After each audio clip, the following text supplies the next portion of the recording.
आज हम जिस कहानी की बात करने जा रहे हैं वो सिर्फ चुनाव परिणामों का खेल नहीं है। ये कहानी है दर्द, संघर्ष और उस अदृश्य शक्ति की जो कभी कभी सत्ता के सबसे मजबूत किले को हिला देती है। पश्चिम बंगाल से आई ये तस्वीरें बताती है कि लोकतंत्र सिर्फ नारे, रैलियों और वादों का नाम नहीं है। ये उस आम इंसान की आवाज है जो टूटता नहीं बल्कि उठ खड़ा होता है तो इतिहास बदल देता है। आज बंगाल की धरती पर जो तीन चेहरे उभरे हैं, उन्होंने ये साबित कर दिया है कि राजनीति सिर्फ सत्ता पाने का माध्यम नहीं है बल्कि न्याय की लड़ाई का सबसे बड़ा मंच भी हो सकती है। और जब ये लड़ाई किसी किताब या मंच से नहीं बल्कि दिल के दर्द से लड़ी जाती है तो उसका असर सीधा जनता के दिलों पर पड़ता है। सबसे पहले बात करते हैं उस दर्दनाक घटना की जिसने पूरे राज्य को हिला दिया था, आरजीकर मेडिकल कॉलेज दुष्कर्म का कांड।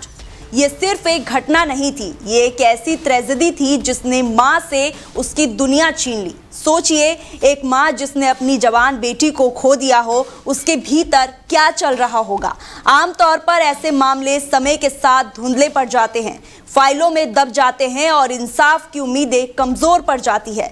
लेकिन इस बार कहानी अलग थी। पानीहाटी सीट पर रत्ना देवनाथ का नाम सामने आया। वो कोई पेशेवर नेता नहीं थी बल्कि उस पीड़ित बेटी की मां थी जिसके साथ वो दर्दनाक घटना हुई थी।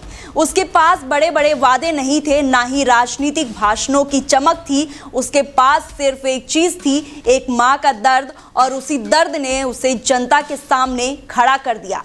चुनाव प्रचार के दौरान उसकी आंखों में आंसू थे, लेकिन उन आंसुओं में एक अजीब सी ताकत थी।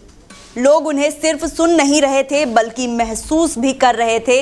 और जब नतीजे आए तो जनता ने ईवीएम के जरिए उनके दर्द को स्वीकार कर लिया। जीत के बाद जब उन्होंने कहा कि ये जीत उनकी नहीं बल्कि हर उस इंसान की जीत है जो न्याय का इंतजार कर रहा है, तो वो सिर्फ एक बयान नहीं था, वो पूरे लोकतंत्र की भावना थी। अब चलते हैं दूसरे चेहरे की ओर। संदेश खाली की रेखा पात्रा। ये नाम भी संघर्ष और डर की कहानी से जुड़ा हुआ है। एक ऐसा इलाका जहां लंबे समय तक महिलाओं की आवाज दबाई जाती रही, जहां खौफ एक आम शब्द बन गया था। लेकिन इसी खौफ के बीच एक महिला ने खड़े होकर सिस्टम को चुनौती दे दी। रेखा पात्रा, जिन्हें कभी पीड़ित कहा जाता था, आज विधायक बन चुकी है। उनकी यात्रा आसान नहीं थी, हार भी मिली, संघर्ष भी रहा, लेकिन उन्होंने पीछे हटना नहीं सीखा। 2024 के लोकसभा चुनाव में उन्हें हार का सामना करना पड़ा था, लेकिन उन्होंने हार को अंत नहीं माना। उन्होंने उसे एक नई शुरुआत बना दिया। और आज उनकी जीत सिर्फ उनकी नहीं बल्कि उन सभी महिलाओं की जीत है जो कभी डर के साए में जीने को मजबूर थी। अब बात करते हैं तीसरी कहानी की, कालिता माझी। ये कहानी शायद सबसे ज्यादा दिल को छू लेने वाली है। एक ऐसी महिला जो दूसरों के घरों में बर्तन धोकर अपना परिवार चलाती थी, जिसकी जिंदगी में राजनीति कोई सपना नहीं बल्कि एक दूर की कल्पना थी। लेकिन उन्होंने हिम्मत नहीं छोड़ी। 2021 में उन्होंने पहली बार चुनाव लड़ा, हार मिली, लेकिन उन्होंने खुद को टूटा हुआ नहीं माना।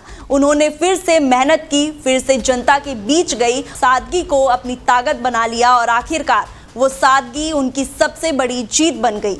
आज वो विधायक बन चुकी है और ये सिर्फ एक राजनीतिक उपलब्धि नहीं बल्कि उस सोच की हार है जो कहती है कि राजनीति सिर्फ अमीरों का खेल है। इन तीनों कहानियों को जोड़ने वाली एक ही डोर है, संघर्ष। अलग अलग पृष्ठभूमि, अलग अलग दर्द, लेकिन एक ही संदेश कि लोकतंत्र में असली ताकत कुर्सी नहीं, जनता का विश्वास होता है। आज बंगाल ने यह दिखा दिया है कि जब एक मां का दर्द, एक महिला का संघर्ष और एक आम इंसान की मेहनत जनता के दिल को से जुड़ जाती है तो वो किसी भी सत्ता से बड़ी ताकत बन जाती है। ये चुनाव सिर्फ जीत या हार की नहीं थी, ये इंसाफ, भरोसे और उम्मीद की जीत थी। और शायद यही लोकतंत्र की सबसे खूबसूरत परिभाषा है।